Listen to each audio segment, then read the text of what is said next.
Hello hi नमस्कार, welcome to geography. मेरा नाम सिद्धार्थ है और आप मेरे साथ मानव भूगोल पढ़ रहे हैं। मानव भूगोल के अंदर हम लोगों ने आज ही के दिन इससे पहले वाले वीडियो में विकास नाम का एक अध्याय शुरू किया है और विकास वाले अध्याय के इससे पूर्व वाले वीडियो में हम लोगों ने विकास से संबंध में एक सामान्य परिचर्चा और डेवलपमेंट या विकास की जो अप्रोचेस होती है उसके बारे में एक सामान्य और लघु चर्चा की है। बहुत लंबा विस्तार से मैंने वो वीडियो नहीं बनाया है और इसीलिए मैंने ये रस्टोव का जो मॉडल जो आज हम लोग पढ़ने जा रहे हैं इसके लिए एक सेपरेट वीडियो बनाया कि आप इसे बिल्कुल अलग से पूरे वीडियो के अंदर इसे आप समझ सकें।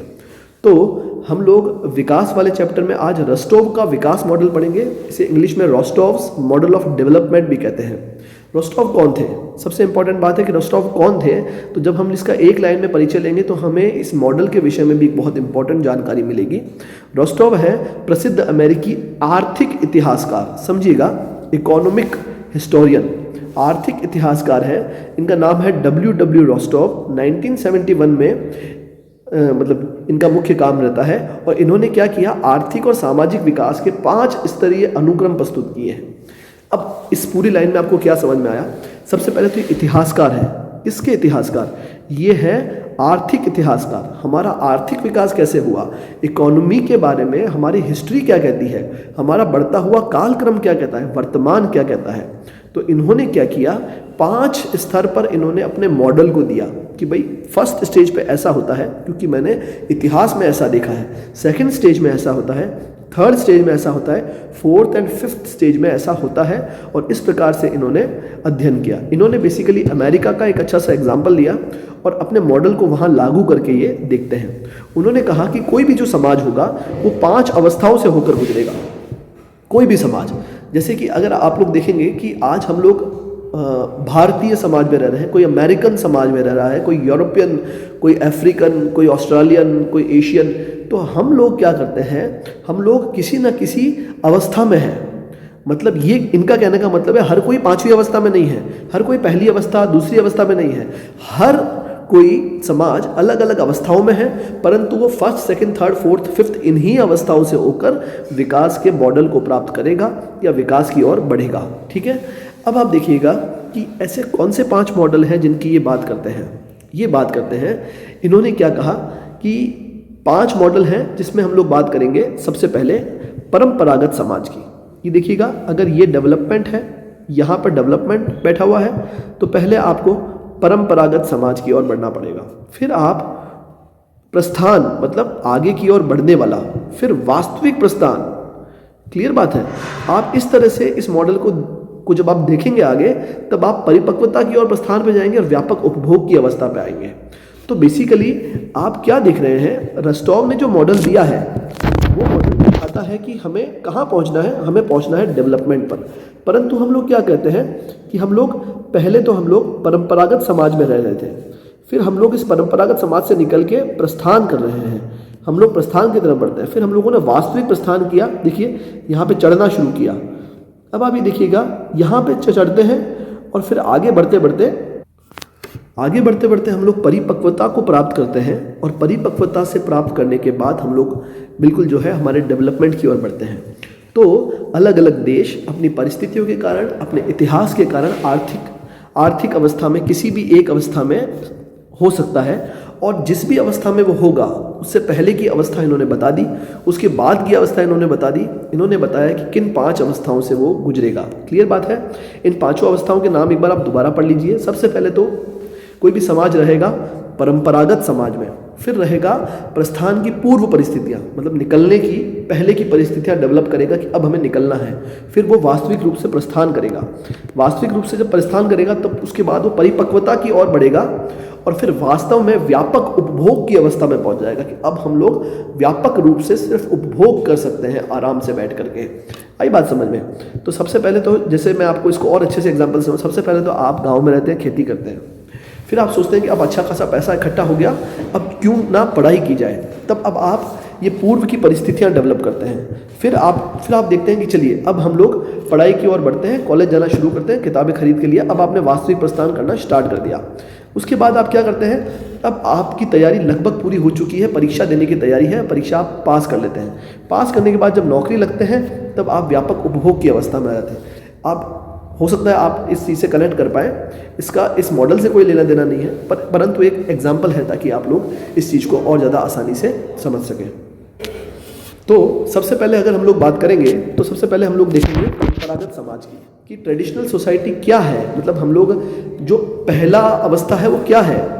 तो बेसिकली परंपरागत समाज की विशेषता जो है वो ये है कि इसमें अधिकांश लोग एग्रीकल्चर में लगे रहते हैं, कृषि कार्यों में लगे रहते हैं। रस्टोव के अनुसार राष्ट्रीय संपत्ति अनुत्पादक क्रियाओं में ज़्यादा लगी हुई है, जैसे सोने पर ज़्यादा खर्च करना, धार्मिक कार्यों में ज़्यादा खर्च करना, अत्यधिक खर्च किया जाना। देख रहे हैं, मतलब इससे आपको प्रोडक्शन नहीं मिल रहा है ज़्यादा। तो ये वो समाज है जो समाज एग्रो बेस्ड इकोनॉमी है, कृषि कार्यों पर आधारित अर्थव्यवस्था है, और इसमें जो व्यक्ति खर्च कर रहा है वो ज़्यादातर अनुत्पादक कार्यों में खर्च कर रहा है। जैसे आपने एक बहुत बड़ा आयोजन कर दिया, अगर आपने वही पैसा इंडस्ट्री में लगाया होता तो हो सकता है आप कुछ उत्पादन करते हैं। तो ये कहते हैं कि ये एक अनुत्पादक अवस्था है किसी भी समाज की। फिर वो कहते हैं कि आदिम प्रौद्योगिकी, मतलब टेक्नोलॉजी बहुत पुरानी है, काम की नहीं है। तार्किक मानदंडों की अपेक्षा, मतलब लॉजिकल बात नहीं होती है इस समाज में। और जन रीतियों पर आधारित व्यवहार, पुरानी जो व्यवस्थाएं चल रही है, रीति रिवाज चल रहे हैं, उन्हीं के आधार पर लोग व्यवहार कर रहे हैं। ये आपका प्राथमिक समाज है, ये आपका परंपरागत समाज है। और इस समाज में उत्पादन की संभावनाएं बहुत कम होगी, प्रोडक्शन की संभावनाएं कम होगी, विकास की गति बहुत धीरे होगी। ये है फर्स्ट अवस्था। हो सकता है कि आपने इसको किसी न किसी कंट्री से की अर्थव्यवस्था से या फिर वहाँ के विकास की अवस्था से कनेक्ट किया होगा। आप देखेंगे कि जितने भी लैटिन अमेरिकन या यूँ कहें कि अफ्रीकन या फिर ऐसे कंट्रीज़ जो अभी अविकसित श्रेणी में आ रहे हैं, वहाँ पर ये अवस्था आप देख सकते हैं। फिर हम लोग बात करते हैं पूर्व प्रस्थान की पूर्व की परिस्थितियाँ, जैसा कि मैंने अभी आपको एग्जाम्पल से समझाया। तो कि हम लोगों ने देखा था ना कि किस प्रकार से, मैंने भी आपको एग्जाम्पल लिया था आपका खुद का, कि अब आप प्रस्थान से पूर्व की परिस्थितियां तैयार करने वाले हैं। मतलब परंपरागत समाज को छोड़ करके अब आप एक नई व्यवस्था में आए हैं। अब ये व्यवस्था कैसी है? इस व्यवस्था में क्या होगा, उस देश में कुलीन लोगों का शासन होगा। कुलीन लोग जो होंगे, समाज का एक बड़ा वर्ग जो होगा, जो अधिक पैसे वाला है, वो कुछ समूहों को तैयार करेगा, कुछ नई आर्थिक क्रियाओं की ओर जोर देंगे वो लोग, क्योंकि परंपरागत एग्रीकल्चर से ही काम नहीं चल रहा, अब हमें कुछ नया चाहिए, नवाचार चाहिए। तो अब वो क्या करेगा, नए नए इमोशंस, जो नए नए इनोवेशंस जो होते हैं उसकी तरफ बल देगा, नई नई औद्योगिक गतिविधियों को बढ़ाएंगे, कृषि के अंदर अलग अलग तकनीकों को यूज़ करेंगे, और इस प्रकार से वो राष्ट्रीय आय को या फिर यूँ कहें प्रोडक्शन को बढ़ाने की प्रोसेस में आ रहे हैं। इसमें क्या होगा, यातायात में निवेश होगा, आधारभूत ढांचे पर निवेश होगा, मतलब इंफ्रास्ट्रक्चर डेवलप करेंगे, यातायात के साधन डेवलप करेंगे, तो ताकि हम लोग विकास की लेन में आ सके, विकास की लाइन में आ सके और फिर आगे बढ़ने को तैयार हो सके। क्लियर बात है? तो बेसिकली यह उत्पादक के ताकि चरम विकास के लिए आवश्यक है। अगर आपको प्रोडक्शन बढ़ाना है, डेवलपमेंट करना है, लोगों का विकास करना है, तो उसके लिए ये पूरी की पूरी तैयारी वाला समय है। क्लियर बात है?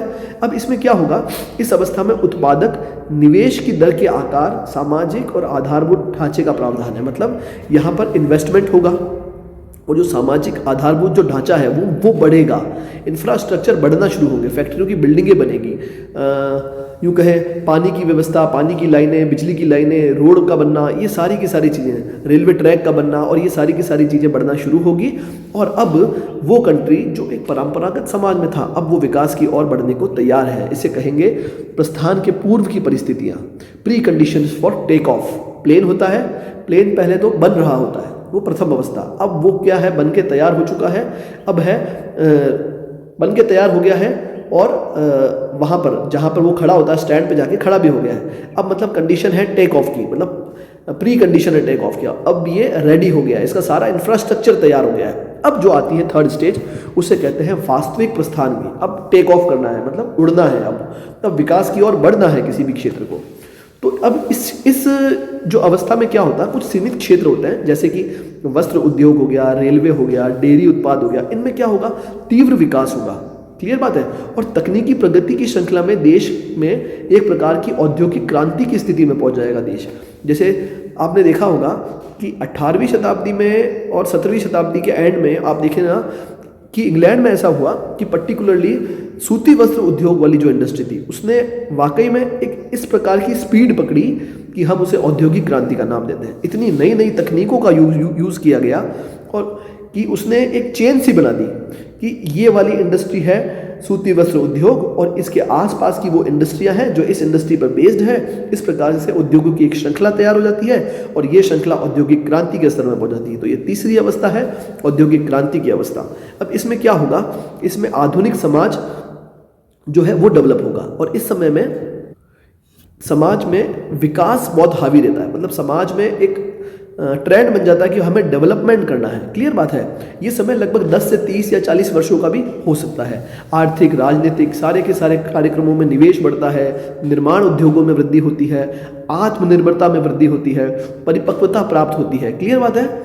फिर हम लोग बात करेंगे फोर्थ स्टेज की, जिसे हम लोग कहते हैं परिपक्वता की और प्रस्थान की अवस्था, द ड्राइव टू मैच्योरिटी। मतलब इसमें क्या होता है कि अब इसमें मॉडर्न टेक्नोलॉजी, आधुनिक प्रौद्योगिकी का उद्योगों के अंदर उपयोग शुरू हो जाएगा। पहले क्या होता था, जैसे आपने औद्योगिक क्रांति का समय का काल देखा होगा, उस समय जब कार्स बनती थी, जब आप मोटर वाहन उद्योग की तरफ देखते हैं, जब कार बनती थी तो उसमें कई सारे काम मैनुअली किए जाते थे। मतलब वहाँ पर 60-60, 70-70 जो है उस प्रकार के मजदूर होते थे जो पर्टिकुलरली एक एक बोल्ट को चेक करना, कसना, उसको असेंबल करना, ये काम करते थे। फिर अब ये फोर्थ अवस्था में क्या हो रहा है कि उद्योगों के अंदर आधुनिक टेक्नोलॉजी आ गई है, रोबोटिक्स आ गया है। अब वो कार अपने आप वहाँ पे जाएगी, लेन पे रोबोट्स होंगे और वो उसके बोल्ट, स्क्रू वगैरह सब कुछ चेक करेंगे, फाइनल टेस्टिंग होगी और फिर वो कार बाहर निकलेगी। मतलब अब यहाँ पर जो काम करने वाले लोग हैं वो या तो होंगे हाईटेक इंजीनियर हो गए, ITI किए हुए हो गए, वो चेक करेंगे हर एक चीज़ को। अब वो मशीनरी पे काम करेंगे, ठीक है। अब वो मैनुअल काम ना करके कंप्यूटर से काम करेंगे। तो अब इस अवस्था में क्या होगा कि श्रम बहुत ज़्यादा कुशल हो जाएगा, स्पेसिफाई हो जाएगा, विशिष्ट हो जाएगा और आप देखेंगे कि अनेकानेक आधारभूत विकासों का, उद्योगों का विकास होना शुरू हो जाता है। फिर हम लोग बात करते हैं कि इस वाले के अंदर, मतलब इस वाली अवस्था के अंदर आयात को घटाने का प्रयास और निर्यात को बढ़ाने का प्रयास किया जाएगा और राष्ट्रीय आय का जो उत्पादक में निवेश है वो लगभग 10 से 20% तक हो जाता है। ये थी फोर्थ अवस्था, जिसे हम लोग कहेंगे परिपक्वता की अवस्था, मैच्योरिटी की जो स्टेज है वो ये है। फिर अब हम लोग बात करते हैं व्यापक उपभोग की अवस्था। मैं इन सभी अवस्थाओं को आपको एक एग्जाम्पल लेके समझाऊंगा जो रस्टॉव ने दिया है, तो आपको वहाँ पे और ज़्यादा अच्छे से समझ में आएगा। अब जो व्यापक उपभोग की अवस्था है, इसमें क्या हो गया, इसमें भारी उद्योग जैसे स्टील, आयरन एंड स्टील और यूँ कहते हैं ना कि पेट्रोकेमिकल्स, एनर्जी सोर्सेस वाले उद्योग, इन सब के अंदर जैसे मोटर वाहन उद्योग, टेलीविज़न, रेफ्रिजरेटर, इन सब की और उद्योग आगे बढ़ता है और इसके अंदर लोग ऐसी इंडस्ट्री पे निवेश करना शुरू करते हैं जो कि उपभोग के लिए सबसे ज़्यादा आवश्यक है। क्लियर बात है। तो इस प्रकार की जो 5 अवस्थाएं हैं जो रस्टोव ने दी थी, एक बार मैं आपको रिवाइज करा दूं। सबसे पहले परंपरागत समाज, फिर प्रस्थान के पूर्व की परिस्थितियां बनाना, फिर वास्तविक प्रस्थान, फिर परिपक्वता की ओर प्रस्थान और फिर व्यापक उपभोग की अवस्था। ऐसे करके उन्होंने कुछ 5 मॉडल अपने प्रस्तुत किए और ये जो पाँचों के पाँचों मॉडल हैं ये एक संपूर्ण अवस्था का निर्माण करती है जो कि विकास की अवस्था कहलाती है। इसके लिए इन्होंने एक एग्जाम्पल लिया था, वो लिया था संयुक्त राज्य अमेरिका का। ये कहते हैं कि संयुक्त राज्य अमेरिका सबसे पहले औपनिवेशिक काल में, जब वो गुलाम था तब पहली अवस्था में था, एग्रो बेस्ड इकोनॉमी थी। फिर 19वीं शताब्दी से पूर्वार्ध में वो सेकेंडरी स्टेज में आता है और 19वीं शताब्दी के मध्यकाल में वो तीसरी अवस्था में, चौथी अवस्था में तब आता है जब वो 20वीं शताब्दी में प्रवेश करता है और आज वर्तमान में वो 5वीं अवस्था के अंदर है। ठीक है, व्यापक उपभोग की अवस्था में अब वो आ चुका है। इसका मतलब है रस्टोव बता रहे हैं कि कैसे उनका जो मॉडल है वो अमेरिका के ऊपर लागू होता है। मैंने आपको बताया था रस्टोव का मॉडल इकोनॉमिक हिस्ट्री पे बेस्ड है, आर्थिक इतिहास पर बेस्ड है। तो रस्टोव का मॉडल मतलब अमेरिका के आर्थिक इतिहास को इस प्रकार से दिखाता है। अब हम लोग बात करते हैं कि रस्टोव के मॉडल ने हमें क्या दिया। हमें देता है रस्टोव का मॉडल आशावाद। आशावाद कैसे? इन्होंने 2 तरह के परीक्षण किए और वो बताते हैं सबसे पहला कि अपेक्षाकृत पश्चिमी यूरोप और एंग्लो अमेरिकी जो कंट्री है वे पूर्वी यूरोप और एशियाई देशों की तुलना में ज़्यादा बड़े। मतलब जब आपके एशिया के अंदर जापान इतनी तगड़ी आर्थिक प्रगति कर सकता है तो अन्य देश क्यों नहीं। ये एक ऑप्टिमिज्म है कि जो देशों ने अगर अभी तक प्रगति नहीं की है, वो विकास की किसी एक अवस्था में है, फर्स्ट, सेकंड और थर्ड, अब उन्हें फोर्थ और फिफ्थ अवस्था के अंदर बढ़ना चाहिए।